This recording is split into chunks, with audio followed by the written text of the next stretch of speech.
Herkese merhaba, yeni bir tarih videosuyla karşınızdayım. Bu videomda size biraz Ankara'nın tarihinden bahsedeceğim. Ankara'nın geçmişimde büyük bir yeri var. Üniversite hayatım ve sonrasında 5 yıl öğretmenlik yaptığım, gençlik ve yetişkinlik yıllarımda havasını soluduğum, yollarına adımladığım, ayazında donduğum şehir. Yaşadığım süre boyunca Atatürk'ün, Mehmet Akif'in, Orhan Veli'nin, Ahmet Arif'in Ankara'sını ya da Tanpınar'ın deyişiyle Hacı Bayram Veli'nin Ankara'sını hissetmek istedim. Biraz geçmişe gideceğiz. Yaklaşık 400 yıl kadar önceye. Yalnız video ile ilgili kısa bir açıklama yapmak istiyorum. Yani 400 yıl öncesi söyledim ama o zamanki Ankara ile ilgili bir fotoğraf çıkarmak, o anın kesitini çıkarmak biraz zor. Eldeki yazılı belgeler maalesef bu konuda çok yeterli değil. Ben elimden geldiği kadar o zamanın Ankara'sı ile ilgili genel bir görüş sağlamanız için bir video hazırladım. Videoyu hazırlarken yararlandığım kaynakları videonun açıklama kısmına ekledim. İsteyenler videonun tam metnine blog sayfamdan da ulaşabilirler. Hazırsanız başlayalım.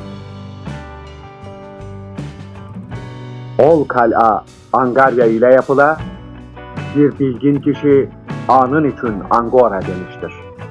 Evet, 400 yıl önce Ankara nasıl bir yerdi? Osmanlı tarihi açısından ilginç bir dönem. Kanuni dönemiyle gücünün zirvesine ulaşan imparatorluk, değişen şartlara uyum sağlayamayınca duraklamaya başlar. Bu dönemde çıkan Celali isyanları ile Anadolu'da meydana gelinen değişiklikler ilgimi çekmişti. Ankara kentinin kimler tarafından ne zaman kurulduğu kesin olarak bilinmemektedir. Yani Anadolu gibi her dönem insan yaşamı olan bir coğrafyada kesin konuşmak zordur. Ancak Hitit döneminde Ankara Kalesi'nin bir askeri garnizon olduğu düşünülmektedir. Türklerin Ankara'ya gelişi ise Selçuklular zamanında olmuştur. Osmanlı zamanında ise kale etrafında kurulmuş bir sancak merkezidir. Ankara ismi nereden geliyor? Ankara isminin Latince'de ancora, demir kelimesinden geldiği düşünülmektedir. Buna sebep olarak Frikya kralı Midas'ın bulduğu bir demir parçasına ithafen bulduğu yere anker, yani Yunanca demir demektir, demesidir. Kaynaklarda başka isimler de bulunmaktadır. Ankora, Angora, Angur, Ankira, Ankagra, Engürüye, Engürü gibi daha farklı isimler de söylenebilir. Ankara başlangıçta şehir kale olarak kurulmuştur. Osmanlı döneminde oluşan Anadolu Birliği ve güvenli ortamdan dolayı şehir kalenin dışına genişlemiştir. Eski Ankara, bugünkü Ankara Kalesi, Hacı Bayram Veli, Hamamönü civarıdır. Ankara Kalesi şehrin idari merkezidir. Şehre hakim bir konumda, bir tarafı doğal uçurum olan kale çok korunaklı bir konumdadır. Kalenin iç içe 2 adet suru vardı. Bu surlar Bizans'tan kalmaydı. O zamanlar şehir kalenin kapladığı alandan ibaret.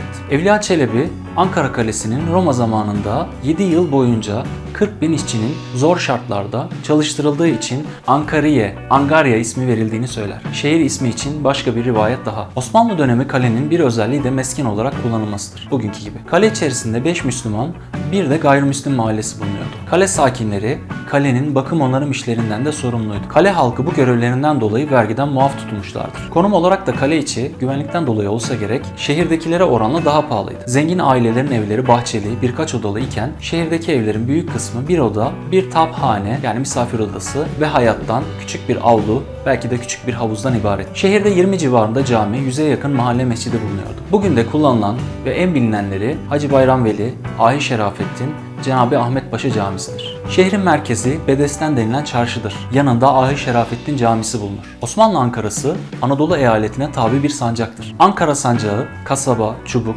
Murtazabat, Ayaş, Yabanabat ve Bacı nahiyelerinden oluşmaktaydı. Şehirde güçlü bir esnaf teşkilatı bulunuyordu. Ankara'da ahilerin ağırlığı görülür. Şehirdeki ticaret hayatı üzerinde etkilidirler. Ankara'nın bir önemi de kervan yollarının üzerinde bulunmasıdır. Bursa, Tebriz İpek yolu ve İstanbul, Halep, Şam yolu üzerinde giden kervanlar Ankara'ya uğrarlardı.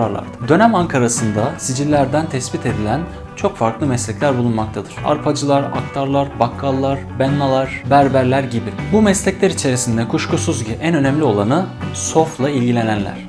Yani tiftik keçisinden elde edilen sof kumaşı. Öyle ki Ankara ticaretinin canlanmasında sof çok etkili olmuştur. Üretilen sof kumaşı hem Osmanlı şehirlerine hem de ülke dışına ihraç ediliyordu. Ankara'nın sofları tüccarlar tarafından başta İstanbul olmak üzere Halep, Bursa, Şam gibi çeşitli şehirlerde fakat büyük kısmıyla Venedik, Lehistan gibi Avrupa ülkelerinde satılıyor. Ankara'da toptan ve perakende ticaretinin büyük çoğunluğu Ermeni ve Rumlar tarafından yapılır. İnşaatçılık, marangozluk, dokumacılık işlerinin yanında sarraf, tepeci ve mültezimler de genellikle gayrimüslimlerdi. Bu dönemde ekonomik olarak halkı zorlayan durum yaşanan devalüasyonlardır. Osmanlıca'da buna tasihi sikke denir. 1583'te yapılan ayarlama ile 100 dirhem gümüş 450 akçe yerine 800 akçe kesilmiştir. %50 bir değer kaybı söz konusudur. Daha sonraki yıllarda değer kaybı sürmüştür. 1583'te bir altın 60 akçe iken 1600'de 240 akçe olmuştur. Şehrin nüfusu 1600'lü yıllarda şehri kayıtlardan yapılan tahminlere göre 23 ile 25 bin arasında değişmektedir. Şehirde yaklaşık %10 civarında gayrimüslim bulunmaktadır. Mahkeme kayıtlarına göre şehirdeki 87 mahalleden 71'i Müslüman, 9'u tamamen Hristiyan, 7'si de çoğunluğu Müslüman olmak üzere karma nüfusa sahip. Bu dönemde yaşanan Celali isyanları sebebiyle şehir nüfusunda değişmeler olmuştur. Şehirde çok canlı bir sosyal hayat söylenilemez. Osmanlı şehirlerindekilere benzer bir sosyal hayat vardır. İnsanların toplandığı yerler kahvehaneler, bozhaneler ve meyhanelerdir. Bu dönemde meyhaneden çıkan insanların halka sarkıntılık yaptığı dolayısıyla kapatılması istenilmiştir. Meyhanelerin kapatılmasının gizli tüketimi artıracağı düşüncesiyle bundan vazgeçilmiştir. Ankara'da kahvehanelerin de yaygın olduğu, kahve tüketiminin de yüksek olduğu söylenebilir. 1599 yılında 400 yıl önce şehirde 11 kahveci tespit edilmiştir. Yapılan hesapla bir kahvecinin günde ortalama 400-600 fincan kahve sattığı, yani satılan toz kahve miktarı ve ödenilen vergiden hesaplanmıştır. Kahvehaneler ciddi bir sosyalleşme ortamıdır. Çok farklı kesimlerden insanlar bulunur. Gezgin dervişler, dışarıdan gelmiş, gidecek yeri olmayanlar, yeniçeriler, nakkaşlar, tavla ya da kumar oynayanlar müdavimdir. Karagöz Hacivat gibi gölge oyuncuları, sihirbazlar ve meddahlar da kahvehanelerde gösteri yaparlar. Şehri ekonomik olarak başka bir etkileyen durum ise Celal isyanlarıdır. Celal isyanları ekonomik amaçlarla başlamış, sonradan yağma, talan ve hırsızlık ayyuka çıkmıştır. 1595-1610 yılları arasında süren olaylar halk tarafından büyük kaçkın olarak da adlandırılmıştır. Uzun süren savaşlar, Yeniçeri ayaklanmaları merkezi otoriteyi zayıflatmıştır. Yapılan Avusturya ve İran seferleri yüzünden gerekli önlemler Anadolu şehirlerinde alınamamıştır. Bu dönem Anadolu nüfusunda büyük bir hareketlilik olur. Ankara'ya çevre köylerden büyük göçler olur. Celali isyanları süresince 1607, 1610, 1623 yıllarında Ankara ciddi kuşatmalar geçirir. Öyle ki 7 ay süren kuşatma neticesinde şehirde kıtlık oluşur. Celali isyanları Ankara'nın şehirleşmesini etkilemiştir. Şehri yağmacılardan korumak için yerleşim yerlerini içine alacak şekilde Ankara'nın şehir suru yapılır. İç kale, dış kale ve şehir suru olarak Ankara 3 duvarlı bir şehir olmuştur. Dış sur bugün büyük oranda ortadan kalkmıştır. Hacı Bayram Veli Camii yanında kalmış olan ufak bir kalıntısı görülebilir. O zamanki Ankara'nın dış surun içerisinde kalan mahalleler Osmanlı Ankara'sıdır. Şehir bu duvardan dışarıya 1860 yıllarından sonra genişlemeye başlar. Evet, benim Ankara ile ilgili söylemek istediklerim bu kadar. Eklemek istedikleriniz varsa yoruma ekleyebilirsiniz. Ayrıntılı bilgi edinmek isteyenler açıklama kısmındaki kaynaklara bakabilirler. Başka bir videoda görüşmek üzere. Hoşça kalın.